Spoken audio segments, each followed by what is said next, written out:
for the benefit of Bro Mikey, who doesn't know where to get started, this is where my current, or present, I should say, line of development began from. It's kind of in the middle because it all started with an article on Wikipedia on shielded inductors.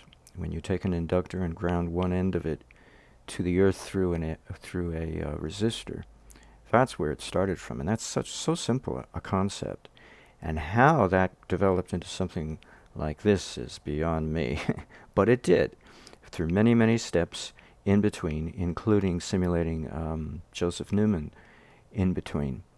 But before getting to anything complicated,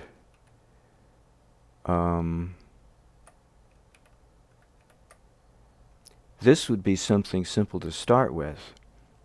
In fact, I would recommend even simpler than this.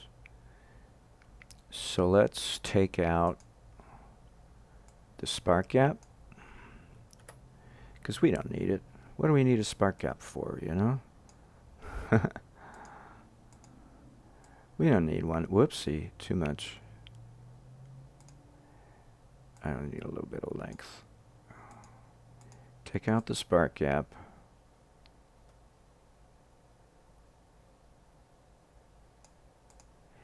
And what else can we take out? That's it. So this is what you would start with. You'd start with a sine wave generator you get on Amazon for a couple bucks. It's less than $10, you know. They run off of 9 volts, but the reviewers on Amazon, one of them said, best to run it off at 12. You know, it has a range of what you can run it off of. The minimum is 9, I believe, and 12 is the max, because you won't get a nice, clean, crisp sine wave, guaranteed, unless you run it at the maximum of 12 volts. So you feed it 12 volts, and you lose 9 in the process, because you're only going to be feeding this thing 3 volts. And pick a number like 50 kilohertz. 4 diodes. Everything has to be rated for high voltage. 10 millifarad capacitor over here. And then, and that's it. You buy yourself a sine wave generator, 4 diodes, and a single capacitor of 10 millifarads. All right? That's all you do. What is that? That's 6 components. That's all you do. And then you connect it to a motor. A little motor you get out of a... so ignore this over here for the moment, at any rate. You get it out of like an ice cream machine. And it's very crucial that the 10-og connections have less than 10 milliohms of resistance, although it's probably even less than that, which means you may have to weld your connections, for all I know. Or you use multi-strand connections, like that, between the circuit branch here, going to this starter coil, and going to this starter coil, and then from this starter coil to one end of the bifilar main motor coil. And then you can use a regular old solder connection of 30-og wire leading back to the circuit.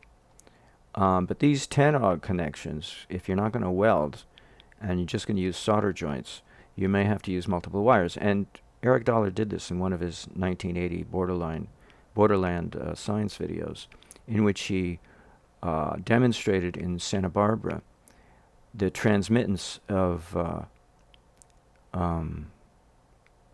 radio station, I believe it was, through the earth. Single wire, you know, Tesla, magnifying transmittance, single wire transmission through the earth. I think they said it was like 24 miles. And then they picked it up at the coastline. They put their ground aerial, because it has to be underground in bedrock, so they chose to go in the ocean to pick up their signal, and it worked. And of course, Eric recently gave a demonstration at the recent 2019 summer conference in Hayden, Idaho, with a 20-to-1 scale model. But I remember distinctly in that video, in the beginning of the video, Peter Lindemann points out the various features of the coil, the Tesla coil.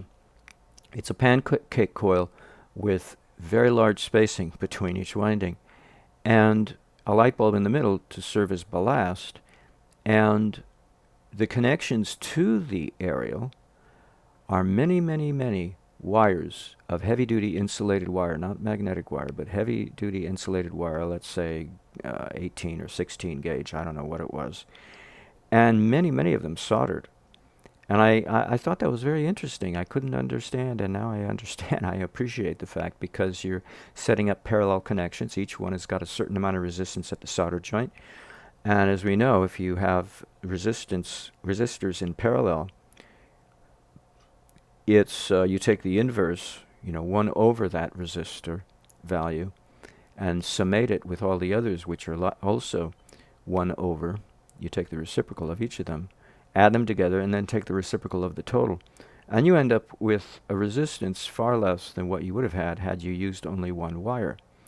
So it's a really cool technique for reducing resistance if you're stuck with soldering, if you can't weld. Be that as it may, you may have to do this. You may have to divide your voltage. Now I had an example somewhere, if I can find it, of voltage division. Now this is an example from Donald Smith of a 4-diode bridge feeding a capacitor. Hey, just like me. And there's an Edwin Gray patent that does the very same thing. So I'm not the only one who does this weirdness of using 4 diodes feeding a capacitor. The masters have done it too before me, and maybe it was in my subconscious. Maybe that's why I was able to bring it out. I can't profess that I originated anything. Be that as it may, let's see if I can find the one with voltage division. No, not here. I have all these examples. So now this is if you want to double your diode bridge. Run 2 of them in parallel. But it's not that interesting. Where is it? No, we're back to them again. Oh, I have 2 of those. Whoopsie.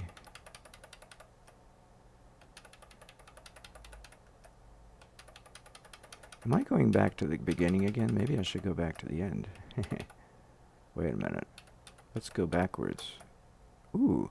Now that's a different variation that works in Paul Falstad simulator, because I can't do it the way I do it in microcap. I can't put 5 solenoids to have one lumped inductive, or excuse me, mutual inductive value. So I had to do it this way, and it was bizarre, but I managed to produce 325 megawatts and carry a load. Resistive load, though, not an inductive load. It's kind of interesting. Let's see. No, I don't think I have it. Oh, darn. Well, let's see if I can find it just by going through here. No, it's not here. Okay. Because I know I have it. It's a voltage division.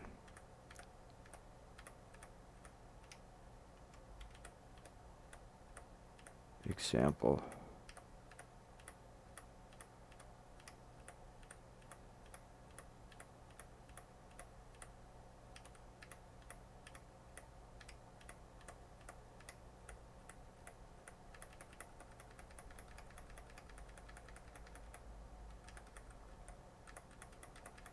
I don't think I have it in this folder. No, I don't.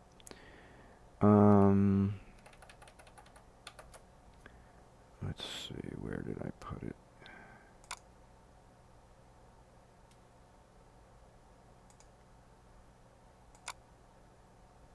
Might be, oh, is this it?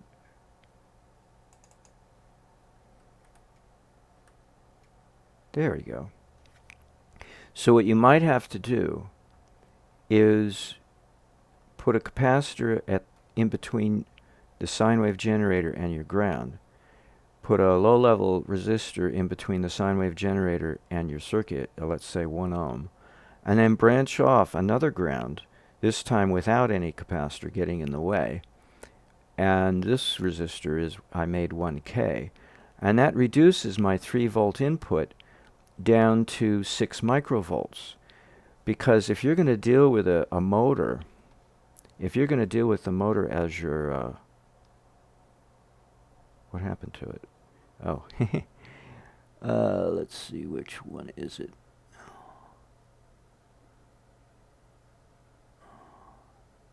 Motor hints. If you're going to use a motor for your, in place of your 5 solenoid coils, because that's where I got it from.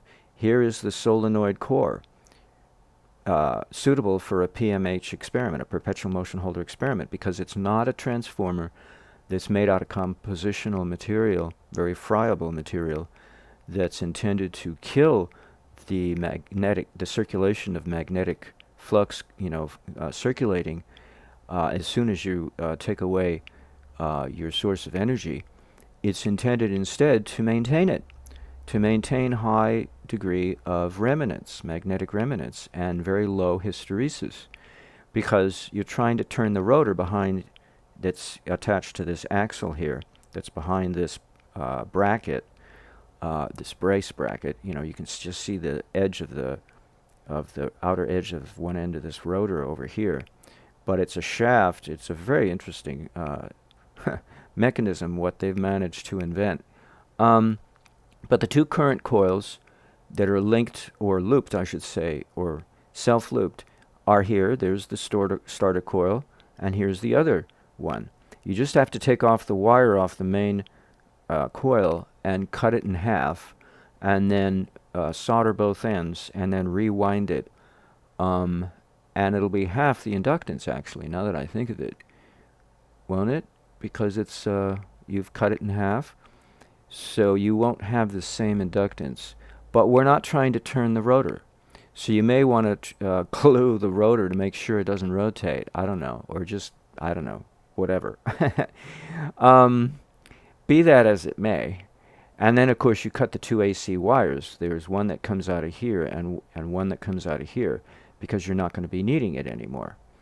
You just connect one of them to this starter coil, and then you go over to the other starter coil, and then you go to your input but you use 10 Ogg in all 3 loops. This is a 10 Ogg over here, this is 10 Ogg over here, and this is 10 Ogg over here. And then you use 30 Ogg to go from the other lead of the coil to this end of the circuit, which is this end of the spark gap.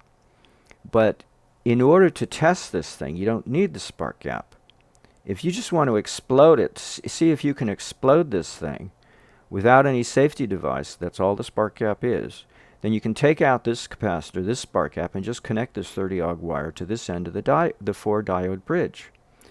And run your capacitor, your 10, in this case, 10 nanofarad capacitor, off in parallel from the DC output of the 4-diode bridge, while the motor and the sine wave generator are feeding the AC inputs of the 4-diode bridge. Now, if you want to suppress the voltage buildup on this capacitor, you put a little battery over here. And it might be a good idea to put a resistor in line with the battery over on this semi-loop over here to reduce the drain on the battery. Not that you're going to have a drain on the battery, but to any great degree, because you're going to be having the positive pole of the battery face the positive end of these 4-diode bridges. So you are going to get some drainage. It's going to be probably in the milliamp range. But if you want to reduce it still further, then you put a resistor in here. Because all you need is the voltage. You're just borrowing the voltage from the battery. You're not trying to use any of its amp hours at all. In fact, you don't want to. All you want is the voltage. So to suppress the rise of voltage on this capacitor, because remember I said before that the buildup of voltage here causes it to oscillate. Well, there's something else going on that I don't understand, and so it's good that I made this video. That it's not really the correct explanation, because if you use sufficient voltage over here, you get a big enough battery, you can reduce the voltage on this and reduce the output of this entire thing. Oh no. No, that verifies. Excuse me. That verifies my explanation is correct.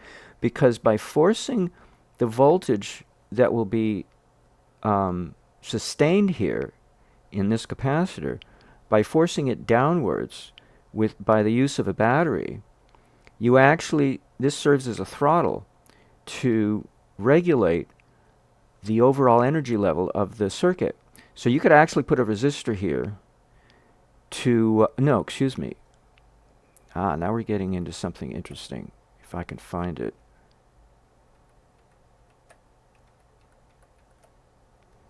Oh, let's see, where is it? You have another voltage division that you use. Let's see, where is it?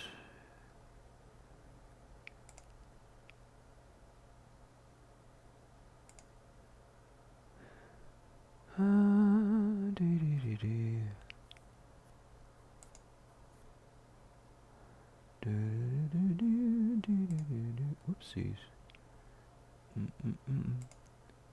No, that's if you just use a battery by itself. But I got one that I have a throttling resistor. I don't think I have it here. Let's see if I can hunt for it.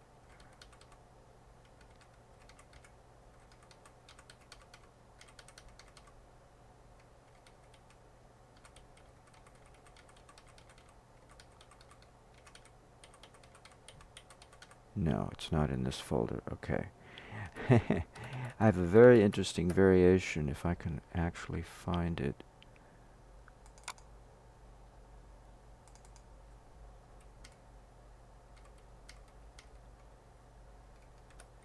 Yeah, we've already seen that. That's just a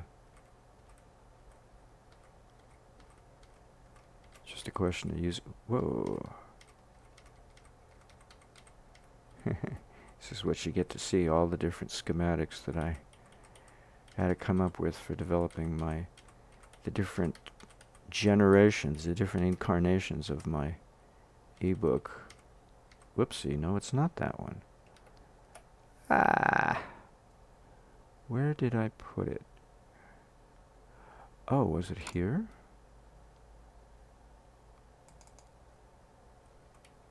Oh, well, there's the voltage division input.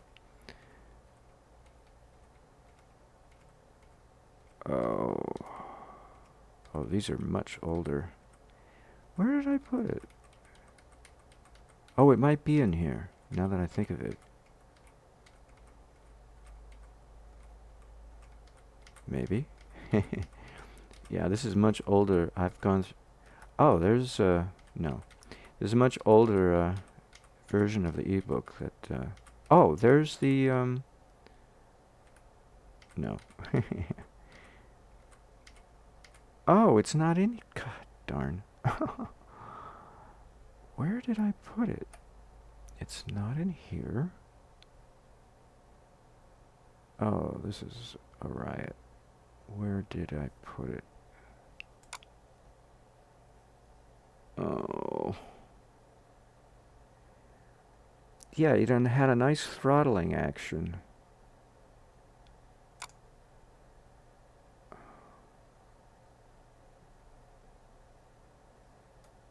This isn't it, is it?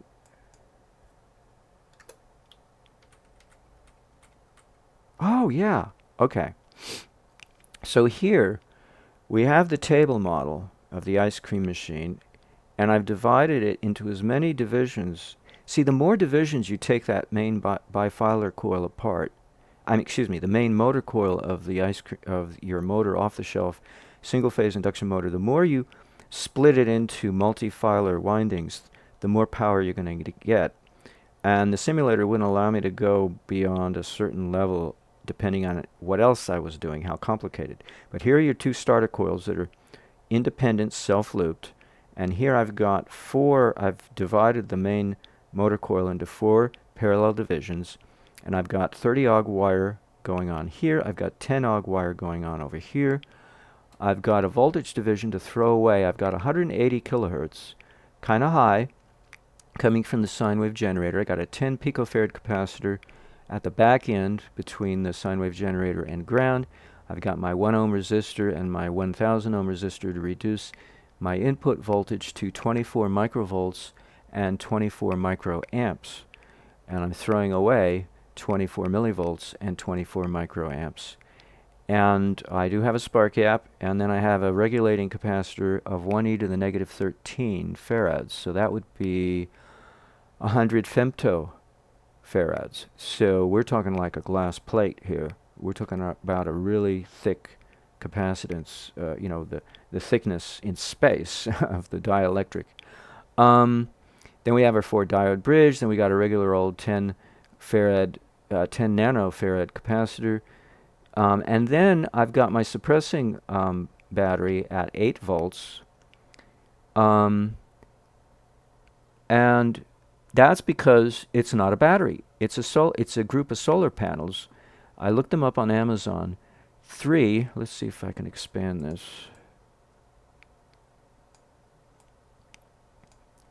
So 3 5-volt solar panels, each gives 30 milliamps, yields 8 volts at 27 milliamps from micro mini solar panels and indoor lighting.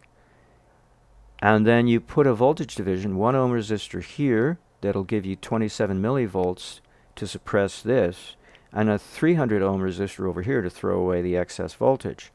So now I'm using indoor lighting to power this, what in the simulator is a battery, but in real life is a bunch of micro mini solar panels that are very cheap. I wish I had the money to do all this stuff. Because I did a shopping list, and it's something like $300 minimally to start base fee, you know, between eBay and Amazon, and I don't have that kind of money. I'm sorry. I survive on, you know, anyway, on what little I get to spend on food alone and bills. To reach you, you know, I spend all the money on storage and websites, so I don't have money left over for putting together circuits. So all my money is spent on reaching you, and so I can't do experiments. What little, you know, discretionary funds I have left over after feeding my face. Anyway, so that reduces the voltage, the suppressing voltage used to suppress the capacitor, which means you get to suppress it even more, because you're feeding this capacitor from this side so little, just 27 millivolts, that it actually helps reduce the voltage on this capacitor still further, so that the bottom line is your output that shows up here at the squirrel cage rotor is very low. And it's adequate to possibly, you know, according to my simulation, adequate to run the simulation of an ice cream 4-quart Nostalgia ice cream maker AC induction motor that's rated at 50 watts, 417 milliamps, 120 volts AC. So, you know, this is the kind of thing that you can do with the circuit. You can do all kinds of variations to, and then I have the same thing going on over here, see? I figure, hey, you know, what the hey, you know, why use a 12-volt battery to power the input when I can use a bunch of micro mini solar panels? I think they're cool. So if I need 12 volts DC in, then I need 4 rather than 3 5-volt DC micro mini panels rated at 60 milliamps. You look them up, you look for the right sizing. So these are 60 milliamps each, plus 2 times 5. Oh, yeah, you put them together in parallel. So you have 4 or 5 in series, 4, each one rated at 60 milliamps. You have 4 and 5 volts. You have 4 of them in series, plus you have 2 5-volt each rated at 30 milliamps in parallel to give you the correct 12 volts. And the because you don't need a whole lot of amperage to run the sine wave generator. I forget what the amps are for the sine wave generator, actually, to tell you the truth. But the circuit is not going to drain the sine wave generator a whole lot. And that's, I think, the way I looked at it. Sorry. So, yeah, I don't know. I don't think I could find a parameter, data sheet on how much amperage the sine wave generator drains its source. So instead, I had to go on, well, how much is my circuit draining the sine wave generator? So, yeah, I'm stretching things a little because I don't know if that'll work. But you get the idea, I hope. You get the general gist of the idea. Now, I approximate what the coupling coefficient is between the so-called starter coils, or current coils if you prefer to call them, with the rotor coil, or the transfer coil as I call it now. So I estimated it would be around 8/10 of 1%. I believe it's called a mille. 8 parts per thousand in this example. So that's what I set it at. And then the other coils, these four coils here, are at 10%. And it's important that they are at 10%. And that's normally where a rotor is at its lowest point. But as it rotates, it rises. I think maybe you can get away with going as high as 50%. I'm not sure. And then it undulates between, its high point and its low point, 50% to 10% and everywhere in between as the rotor rotates. So you may want to lock it, the rotor, and that's why I say glue it, at its point of least coupling, wherever that might happen to be. Probably in between where it wants to be. It probably wants to be at maximum, and so we have to glue it at the lowest, which means the glue is going to undergo tension. Maybe you got to weld it, Oh, there you go. Pour some molten iron in there to seal it, to lock it in place so it doesn't vary. Because I don't know what will happen if it varies, what will happen to the operation of the thing. So I patterned this off of a motor that I never intended to rotate. Isn't that bizarre? But that was the best I could do in microcap. So that's, I think, why it led me eventually to a version of this thing that is a solid-state device, because that's what I had been simulating all along anyway, regardless of what I might have fancied in my brain. So what was the point of this video? Oh, the welding. Yes, the welding. All of a sudden my eyesight has gotten so good I can see without my glasses. Motor hints, here we go. So it was all about this. Do you do... Oh, there it is. Do you do this, or do you do this? Do you weld, or do you solder?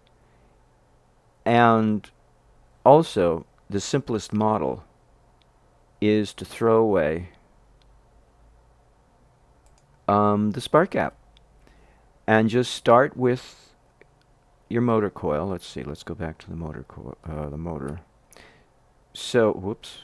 So you might have to do it this way, or you might have to do it this way, but you start with a motor, and you just add 4 diodes and a capacitor and a sine wave generator.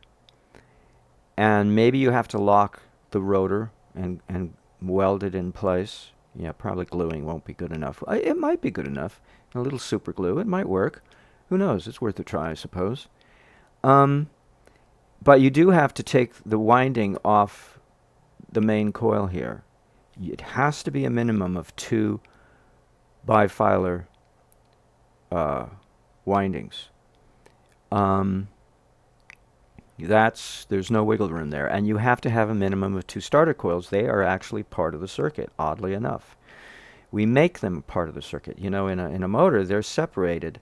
And it's amazing concept that 2 little coils of wire have current zipping around inside of them, going to each of themselves and not to anything else. And you know what else I discovered when I examined this thing? These wires, these starter coil wires, are not insulated. They are totally not insulated. I believe these laminate plates are, like I say, laminated. They do not conduct electricity, but they bore holes through here to put the starter coil through. So for all intents and purposes, I would say that these magnetized plates are also electrostatically charged with the current that is being shared with these two starter coils, at the very least. You know, this is set inside a plastic housing inside the ice cream machine, so obviously you can't get hurt. And whatever electrostatic charge is being built up stays inside the device. But if you start running this thing at a high frequency and it's designed to build up energy, you might have the FCC calling at your door. I have to keep saying this periodically. You may be brought, so you better put an AM radio nearby and tune it, have it sweep through various frequencies to find out if you're generating any electrostatic or electromagnetic noise of any sufficient degree, and put it right next to the device here as you're testing it.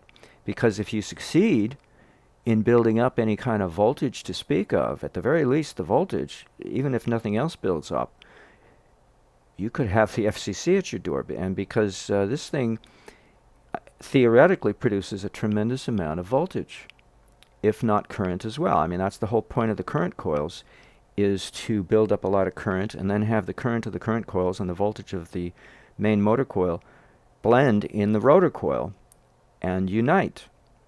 And so the rotor coil is going to be your aerial to broadcast a humongous amount of radio interference in your local environment. Which means if you could figure out, if you get all this running, working and building up lots of energy, you could, or I could, or anybody could replicate what Eric Dollar did this summer. And, you know, you could have this broadcast music. You could plug a little radio. Instead of having the AM radio nearby to pick up the interference, you could have another one piping music into it. Or no, not a radio, a karaoke machine.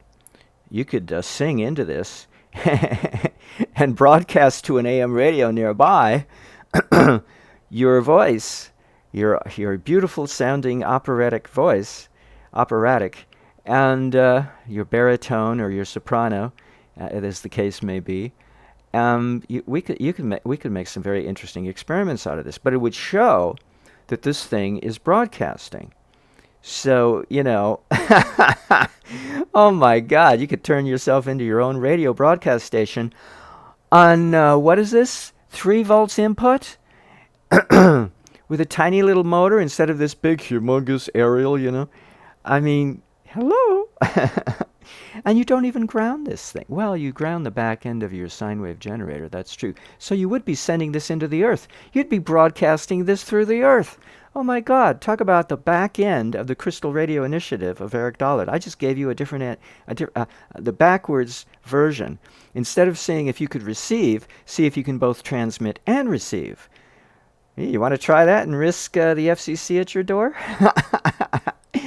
Oh, I love this. I love it. Oh, the way my mind works. I'm just asking for trouble. You see why I don't build anything? I make excuses. I don't have money.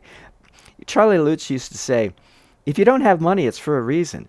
It's because Mother Nature doesn't want you to get into trouble. Because she knows you better than you know yourself. She knows you're going to get into trouble. As soon as you get a little money, what can I do with it? Ha ha ha ha. Ya ta ta ta ta. Nya I've been watching too many cartoons from childhood. Nya Or, as Jimmy Durante would say, I sold 1 million of them. Something like that. I can't remember the exact expression. The guy with the big schnozola. Jimmy Durante. Love the dude. Boy, I've hyperventilated. I'm dizzy. So those are all the possibilities. Oh my God, this is unbelievable. You see how much I want to build it, but my conscience won't let me, because I know I'm watched. Hey, you don't think I'm not watched? I've already been slam dunked for my prior activism in Los Angeles. I lost my son, so I don't want to lose my nice, comfortable existence. Reaching you through the internet uh, without having to face off with anybody. I've already done that in person, and it's no fun. Even facing off with people over the internet is no fun either. Anybody who wants to ridicule or criticize me for any reason whatsoever. So I keep my stress down to a minimum. It's all about stress, you know. You want to keep your stress to a manageable level so that you can rebound. It's all about rebound and adaptation and reviving yourself. No good reviving yourself is if you can't revive yourself. It's like, that's not working. You want to be able to revive and go on with life and continue to progress and evolve and do more videos. um, so there's all the ideas. There you go. You know, you got plenty of ideas to fool around with. Starting with an off-the-shelf induction motor and I got this. I'll tell you where I got this machine from, this motor from, that I took this photograph in the bathroom of my apartment recently. I believe it was last October or so, or November, that I took the photograph, because it was the only place with the bright lighting. Um, I got it out of an ice cream machine that I got from a thrift store, of all places. You know, I paid like $1 for the thing, thinking that I was going to make myself some frozen yogurt or frozen vegan, variety. That was my plan. I think my favorite would be tahini flavored vegan frozen yogurt instead of using yogurt or ice cream, because I can't handle ice cream anyway. It's too much butterfat. And too much sugar. Yeah, that was the main reason. I wanted to make my own ice cream without the excess sugar they put in, regardless of whether I go vegan or yogurt or whatever. And then recently I thought, oh, it should have been tahini is what it should have been, and then keep the sugar level as low as necessary for my palate, and not for somebody else's. So I bought it. I brought it home, and I brought the ice, and I got the rock salt, and I got everything all set up. I put all the ingredients in. I had raspberries in there to flavor it. Fresh raspberries. I had bought it just fresh from the market. I had everything ready to go, and the thing didn't turn. What? And so I take the thing apart and I examine it, and there's a nut missing, a plastic nut that connects, because this outputs to a bunch of gears to gear itself, gear down the rotation. And then the gears go to a nut that fastens on to the barrel that the ice cream is sitting in, the aluminum barrel. God forbid I should make anything with acidic ingredients in an aluminum container, but I was willing to do it, one time, at least just for fun. Lose my memory, which I'm losing anyway. So the barrel is supposed to rotate, and then the paddle on the inside stays rock still. And so the barrel is supposed to move and take some of the ice cream with it to push against the paddle that stays put. And so the barrel is also rotating within the bath of ice water. So the ice water is churned along with the ice cream. So both are churned. But the nut, the little plastic nut with teeth on it, because it was also it was a nut with gear teeth on it, was missing. So the aluminum barrel, didn't rotate. And the motor's busy turning around, and the ice cream ain't being churned. And I thought, oh, no wonder. Somebody just dumped it in the thrift store. The thrift people didn't examine it. They thought, oh, it must work, They plugged it in. Oh, the motor works, They're supposed to either dump it in their trash bin. They have so many used TV sets that people dump. It's unbelievable.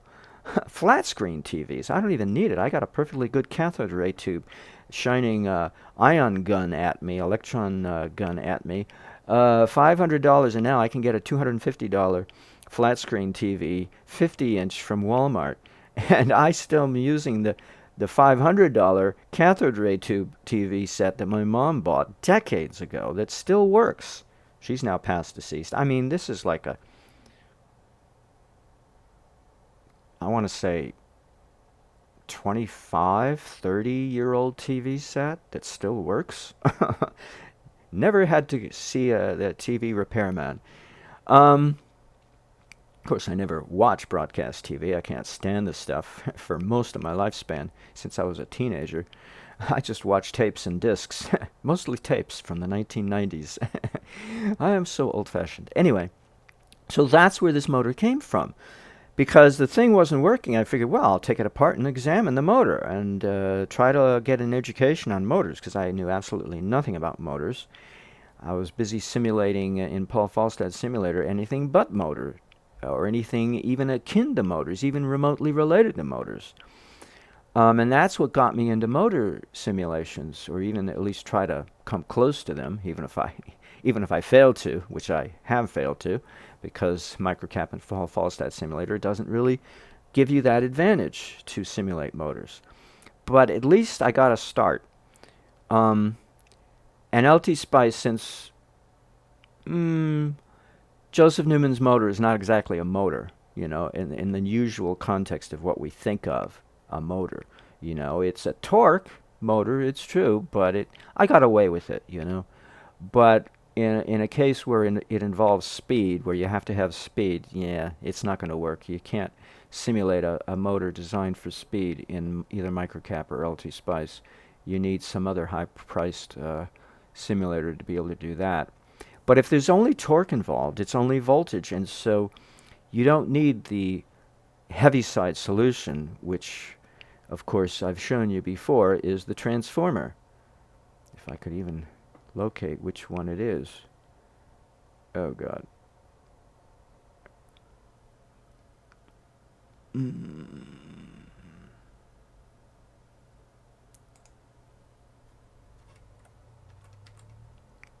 So it doesn't even need the transformer to carry an inductive load. If all you're going to do is light bulbs and heat a heater, energize a heater, then the Joseph Newman device is adequate to bring you to this point so that you can develop a free energy device to be able to do that, because torque, all it needs is voltage.